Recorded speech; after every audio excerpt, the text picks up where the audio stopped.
Hello, and today we're going to be installing the Moto dynamic integrated taillight that I picked up. And we're going to get started by removing the seat and the stock housing. First thing you're going to have to do after removing your seat is you're going to have to take off these quick rivets right here. There's one on the right, one on the left. And what that allows you to do is take off the cover that just goes over your stock brake assembly. After removing the two quick rivets from your bike, this actually just comes off. It's just a cover which exposes the remaining brake, and the next thing that has to come off are these two bolts right here. I believe they are 8mm, but I will confirm. Okay, so once you disconnect your stock signals, and I also removed the license plate light just so I can get free access to everything, because right now I have my fender eliminator kit on, and in order to remove the turn signals I'll have to take it out. So for the brake light, you're going to have this connector right here which feeds in, and all it is it's fit into a little hole, which I hope you can see right there, and you just pull it out to free it up so you can actually disconnect it. Once it's disconnected, this just comes off like that, just pull straight out. In order to remove your brake light, just so you don't force and break anything in regards to your rear fairings here, you're gonna have to take at least one side off, and that's what I'm doing now. So far it looks like this screw comes out, and I haven't found the other one yet, but once this screws out, I'll be looking to see where else the other connection is made. The only thing actually holding this rear fairing in is that one Phillips head screw. Once it's removed, and be careful because there is a washer on it, you just slide it back and it comes off the hook there, which frees up your whole assembly right there. Alright, so once you remove your brake light, you'll see on the bottom here these little rubber grommets along with these steel, they're almost like washers, and there's another washer that goes on top right there, and you have to reuse those with the aftermarket ones, so they just pull right out. And same with that, I already took it out part way and I already removed that one just so you can see, and you're gonna then place it in the new one before inserting it back into your bike. With those stock grommets and those sleeves with the washer on them back installed, it's then just a matter of placing back the brake light where it belongs, as well as routing the wires appropriately and then making your connections. Now, prior to installing, they do recommend that you program it based on your settings first, and in order to do that, I'm going to do this so you guys can see. You remove this piece right here. It's just a little rubber stopper.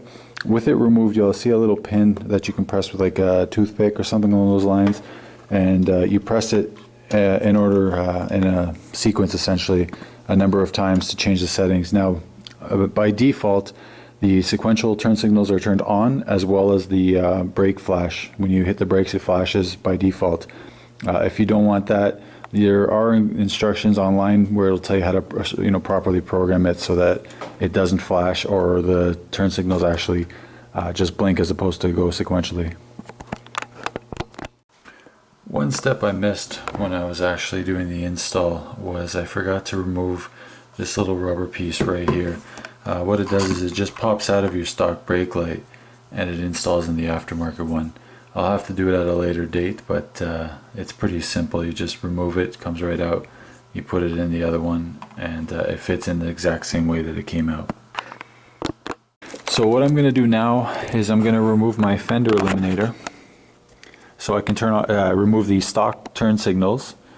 If you need instructions on how to do that, I do have a fender eliminator install video where you can reference that information.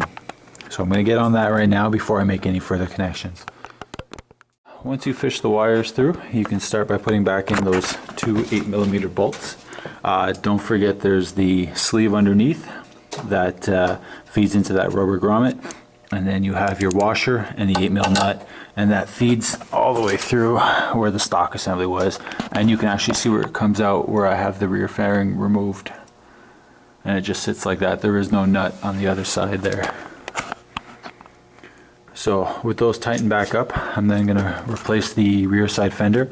Don't forget to put the boot back on your wires, because what it does is that covers the connection points and it keeps any water from getting in there and any dust and dirt.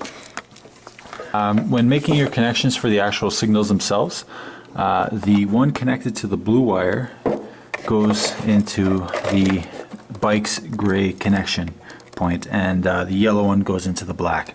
So blue is left, black is right. And once all that's said and done, I'll be putting my battery back in and giving her a test. So here we have it, the moment of truth. Turn the key. That's how she looks in idle. Go ahead and hit the brake for me. One more time. Rear brake. Excellent. And now the left turn signal. Right. And the hazards.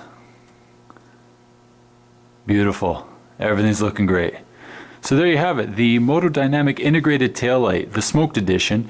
Just suits the bike beautifully actually. Makes it all streamlined. As you can see, I took off the stock turn signals from my fender eliminator, which was quite easy to do because all I had to do was unbolt it from the plate. I didn't even bother taking it out. I'm just going to leave it as is in case I ever need to use them again if I get in trouble. In case the cops don't like the integrated one. But it's very bright, looks great, and definitely worth the money. 75 bucks on ninja650shop.com. If this video helped you out, feel free to toss it a thumbs up and be sure to subscribe. Thanks for watching.